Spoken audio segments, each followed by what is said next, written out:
Good evening, everyone. Time for Bitcoin Volume 3. I wanted to jump in and cover the miners because it's something I just figured out recently. When I downloaded and installed the Bitcoin client, I thought that this was mining for me or something with these blocks down here and connections.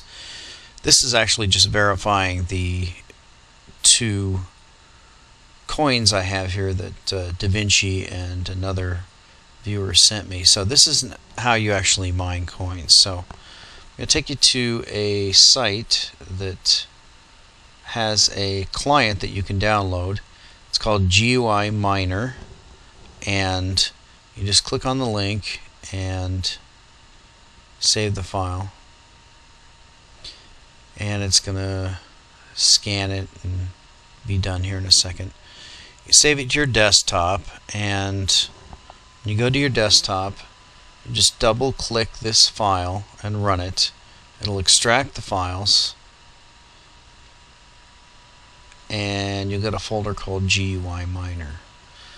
Once you go in there, you'll have a icon here called GUI Miner. You'll double click that to install the software.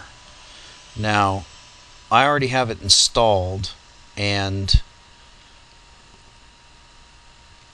once the software is installed, you have the ability to select different servers that are Bitcoin mining pools. So to access those, you're going to have to go and sign up with them. Now, I initially signed up with DeepBit, but they've been having some problems, and so I went ahead and signed up with BTC Guild. And I'll show you that site. You just go to BTC Guild, and you're going to have to go and sign up a login. I will sign out and show you. So if I log out, you just go to create account, and then you will have a chance to, well, it's not showing me the screens because I'm already signed up, but you'll register an account, you'll get a username and password, and then once you're in there,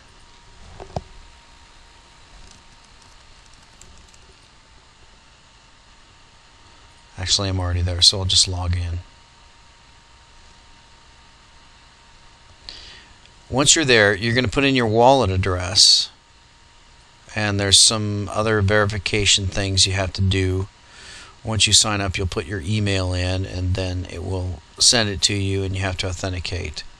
So you go to your Bitcoin client, and you can see this address up here, my Bitcoin address. Now you can generate, if you click this button, copy to clipboard, it'll copy that address, and that's what we're going to do. But if I click new, it will generate a new address, and that's a question I have, and maybe some of the Bitcoin experts can explain to me. I can generate any number of addresses, and it changes each time, but are the past ones valid? I don't know. So I'm going to leave it at this address, and you just copy it to clipboard, and then you go to your wallet and you put in that address. Once that's in there, then this guild knows that your Bitcoin address is at that location, and then they can send you your Bitcoins once you generate them. So I've run a little bit today. You can see I have unconfirmed rewards and estimated rewards. This one is different than DeepBit. DeepBit takes like 3%. This one actually has a percentage you can set, and you can see the guy's unhappy because I'm at 0%. So it's your choice. You can pick either one. The reason I went to BTC Guild is because, like I said, DeepBit's been having problems. So now that you've got your software installed, all you have to do is click Start Mining. Now, you have to have this miner is a GUI miner, and what that means is it's your graphics video card as opposed to your CPU. And I'm sorry, GPU, not GUI. So it uses your graphics processing versus your central processing. Now, with mine, this is a Sony Vaio.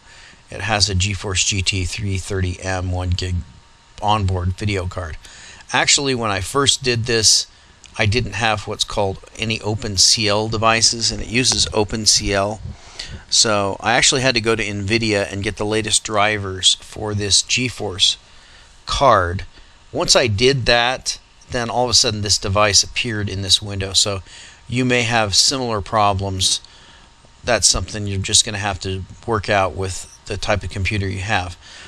Most of the people like DaVinci and the big serious miners are building machines with multiple graphics cards, and they have processors that have multi-threaded processors, and so quad core, etc., so they can run multiple cards. And I assume, I don't know, but I assume you can probably run GUI Miner and select multiple cards.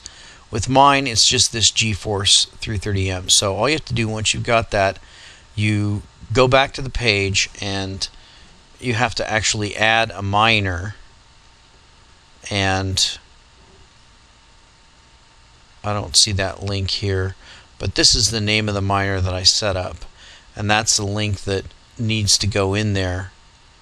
So you copy that and you paste it into this window, and then whatever password you chose, and then it should, once you click Start Mining, it should go and connect to that site that you've selected in the drop down, and here it is, BTC Guild. So it's having a problem hooking up, and I saw that before it eventually hooked up. It says it's starting. Okay, so now it's running the hashes, and you can see it's running 10.0 mega hashes. That's million hashes. The really good GPUs run up in the hundreds, so obviously mine is just a little laptop GPU, so it's not anything special. Now it has the shares accepted. You can see since I've been running today, I've completed 57, and there's one bogus one that missed. So if you look on BTC Guild's site, I have unconfirmed rewards of 0.004 bitcoins, and the estimated rewards are lower. They have to go through and complete. If I change my donation level to 2.5%, then the site's willing to confirm my unconfirmed rewards, and this would be the same number. So eventually you'll get a payout that you can send to yourself and your Bitcoin address, and that's how you collect your Bitcoins from this mining operation. So the question remains, is it profitable to mine these? Probably not. You can hear my fan kicked in because I'm running it and I'm mining, so it kicks up your fan because your video card is working full steam, and you can run other things while you're doing this, but it's really going to be a big tax on your system. So what you're basically doing is pooling your resources with a whole bunch of other miners and sharing your processor with this site. And I think, if I remember the last video I saw from DaVinci, he was talking about setting up something like this and having 0%, but then making money on the transactions somehow. So that's BTC Guild, and that's one of the sites you can use to mine. Like I said, the other one I had signed up was DeepBit, and I did that for a little while. You can see I've generated 0.001 bitcoins, and so I'm just playing around with it. Now the other one that I had that I signed up for my donation link was Bitcoin Plus, and if you go to Bitcoin Plus, they have the ability to use your CPU through a, I think it's a Java link. So if you want to do that, you can just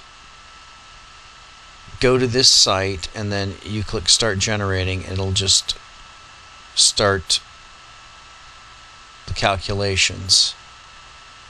Actually, you need to click the start generating button. So with this processor, which is a pretty good processor, it takes about an hour to generate 0.0000859 bitcoins. Now, if we go into my account, you can see since I've been playing with it, the generated payouts are, I've got 17 generated payouts, and I think I had another laptop I hooked up and tried to run it. Basically went to my page, and this is the one that I coordinated with my page for donations. So if you go to my page and just click the link for, if you don't have any bitcoins, you can still generate them. That's the one that goes to Bitcoin Plus, and then it just automatically starts generating for me. Also gives you a link where you can generate for yourself. If you click on that, then you can sign up your own account and generate coins for yourself. So that's the idea behind mining. Now, the miners are also the authenticators for the system. So as you're mining, you're also checking the other transactions in the system to make sure they're valid. That apparently is what it means when it says 244 confirmations, 421 confirmations. It is a peer-to-peer authentication system where all of the transactions are public records, and all of the nodes in this network are checking because they have the entire database and they're verifying that these transactions are valid. So that's what I found out about mining bitcoins, and as you can see, the chart for the prices has not really even pulled back significantly. When we go to the daily, we can see that it looks like Bitcoin prices are still in a breakout. I'm still waiting for my Dwolla account, which has to be authenticated with my savings account, so I have the ability to transfer funds to Dwolla, and then using Dwolla I can transfer funds over to Mt. Gox, which will give me the ability to buy and sell bitcoins, which is, let's go to that link here, which is this Mt. Gox link. And I have to log into that.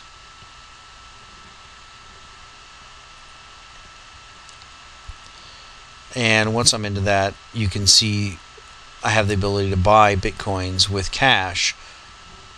Obviously I have no cash in my account. I'm waiting on Dwolla to get that, but you can see the spread here. We've got ask at $19.69 per bitcoin and 19.65. So that's not a bad spread, really. That's 4 cents. So as the numbers go higher, people using bitcoins, you're going to see these spreads tighten. You're going to see more liquidity. And from what I've seen so far, I'm very encouraged. I'm going to follow up and do a little bit more philosophical explanation about what bitcoins are and why I think they're going to be a currency of the future. And we'll talk to you next time.